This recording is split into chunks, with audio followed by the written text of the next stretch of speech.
I first visited Wahkiakum County in 1975. I was working on some butterfly research around the state. And this was the one county for which I had no butterfly data whatever. I didn't know at the time that's because it's always raining here. I came back in 1978. On a summer's day in August, I happened to see an old farmhouse across the river from the covered bridge with the sign that said, "For sale by owner." I was looking to move to the country. We went to talk to the farmer right away and found our way into this old farmhouse, which I've occupied ever since.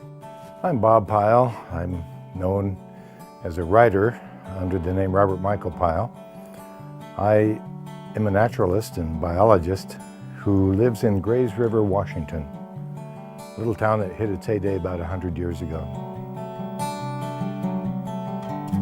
My name is Paul Purse, and I'm an elected Skamania County Commissioner. Swift is a man-made lake on the Lewis River. It is just south of Mount St. Helens. It's one of the most gorgeous areas around.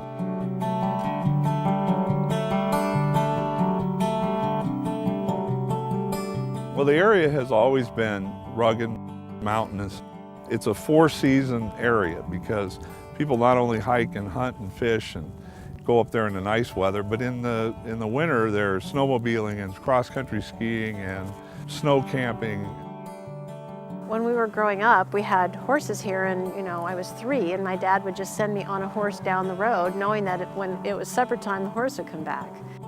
I used to raise crawdads in here, which was fun. I'd bring them from camp, but wouldn't let anyone eat them, so they froze one year. That was the end of the crawdads. There were farms. Lots of people had nurseries here. My name is Shaw Spady, and we are sitting on property that's been in the family for 58 years. Crazy Johnson Creek. It's one of half a dozen streams along that ridge that start in the very tops of those ravines I was talking about, and little rivulets that gather with the first rains and then collect into what you could actually recognize as a stream, and eventually pours into the Grays River.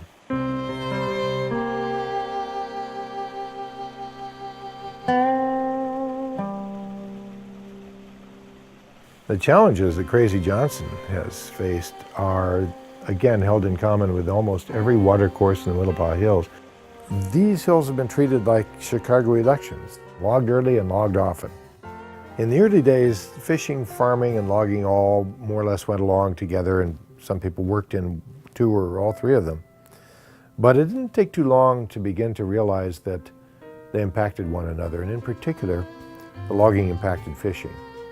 Well, the fisheries declined and they've never been the same. Nothing I've said here is saying that logging shouldn't have been done in that watershed. Just so it could have been done in a way, had we known more, that would have respected the creeks a little bit more. Although the complexion and specifics of those industries have changed, there's still a preponderance of people around here who, in one way or another, they still depend upon the resource base here. At the time that I was elected, there had been no comprehensive planning at Swift Reservoir at all. There was a fair amount of private development going on. And when I say private development, I mean creating city-sized lots and building $500,000 homes overlooking the lake. And I don't consider myself, a big environmentalist, conservationist, but the fact is, they would have built from here to there. That development would have been on that point, and that point, and that point, and all the way down.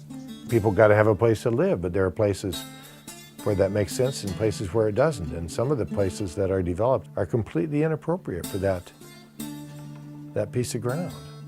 My mother was very distraught by the subdivisions that were going in, the taking down of the forests, the fields, the birds were leaving, and she was the one who really felt that it is so unfair to the children that are coming behind. And so as part of our estate plan, even though we didn't have the most pristine, beautiful place to offer, we worked really hard to be able to give what we had. That was her heart's desire, and I think she died at peace, knowing that in perpetuity there would be a place for people to come and experience what she loves so much. I think the land trust not only helps to protect the broader scale environs that we live in by acquiring an interest in particular tracts of land that are key to the visual landscape and to the ecosystem, but it can also help to ensure the texture of the local neighborhood, the lands right next door. My name's Robin Jensen, and I'm with Friends of Markham Nature Park, and we've been doing invasives removal here in Ketzelcrest Park. We are preserving small areas at a time, and the fact that this is close to home and that we can enjoy it, we can take our kids here, and the diversity is spectacular.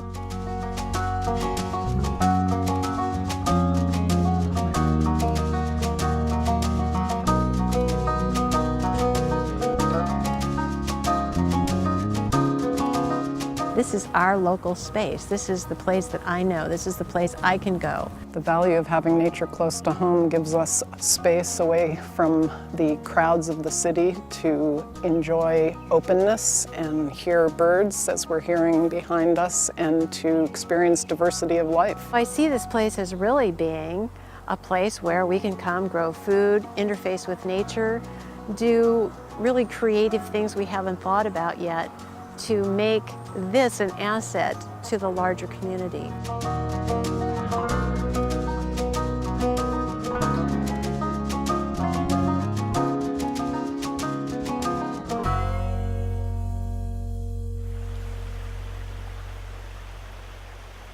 The watercourses have a natural resiliency, and this is the upside. This is why a stream like Crazy Johnson, if protected, both at its headwaters and in its estuarine reaches, has the capacity to become a really fully functional part of the watershed again, and to produce a lot of fish and lots of other organisms. The very fact that so many people are interested in restoring this river to the kind of conduit, not only for river traffic and commerce, but for the salmon, I think is encouraging in itself.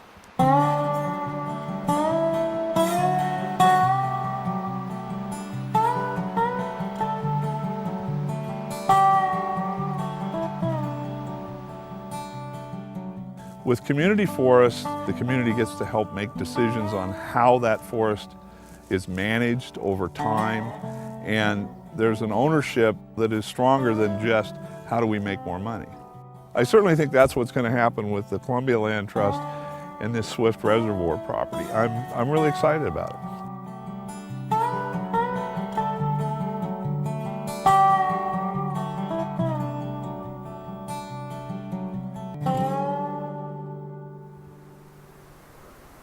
We all live in a neighborhood. We might not know the names of all of our neighbors, but we care about our neighbors more if we do know their names. Hey, look, there's Steller's jay. My goodness, that's a western chorus frog. Do we care about them more than if we said, oh, it's something croaking out there in the bog? I think we do. Just as you're going to care more about Mrs. Johnson down at the end of the street if you haven't seen her for a while than if it's just some woman who lives there. Well, when we begin to take note of the names and the characteristics of people and other creatures in our neighborhood, then we start caring about their future. I think, well, now what's going to become when old man Anderson can no longer farm that place? What's going to become of it? Is it going to become a log dump? Is it going to become a big farm? Well, these might be good things. Or is it going to become a habitat for the kinds of plants and animals that old man Anderson loved when he moved to that place, or his father before him?